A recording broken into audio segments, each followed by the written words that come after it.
സാറിനോട് വരാൻ പറയണമെന്ന് പറഞ്ഞു. How are you? Come on. ഒരു അക്യൂസ്ഡ് പോലീസ് ഓഫീസറിനെ നോക്കി ഹൗ ആർ യു എന്ന് ചോദിക്കുന്നു. കേറാത്ത്.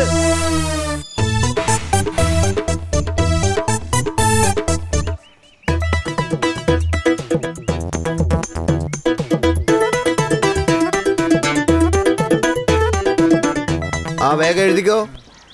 Over speed page number 140. അതിനുശേഷം സംശയത്തിന്റെ പേരിൽ അറസ്റ്റ് ചെയ്തത് പേജ് നമ്പർ 152. പിന്നെ ബാങ്ക് കൊള്ള പേജ് നമ്പർ 166. അത് നോ പാർക്കിംഗ് കേസാ സാറേ. ഒരുത്തന്റെ മേത്ത് തന്നെ 2 കേസ് ഇട്ടാ മതി. ഞാൻ പറഞ്ഞത് എഴുതിക്കോ. ഇതെന്തോന്ന് പുതിയ നിയമശിക്ഷ മോളി ഒന്നല്ലേ ഉള്ളൂ, ബാക്കി പേജൊന്നും കാണുന്നില്ലല്ലോ. വരുന്ന കണ്ടോ മത്തങ്ങാ തലയൻ. എന്താ സാറേ നമ്മുടെ നാട്ടിൽ പെട്ടെന്ന് അറസ്റ്റ് ഒക്കെ ഉണ്ടായെന്ന് കേട്ടല്ലോ, എന്ത് പറ്റി? നിയമപാലകരെ അവരെ ജോലി ചെയ്യാൻ തടസ്സപ്പെടുത്തിയ കുറ്റത്തിന് അറസ്റ്റ് ചെയ്യുന്നു. അവിടെ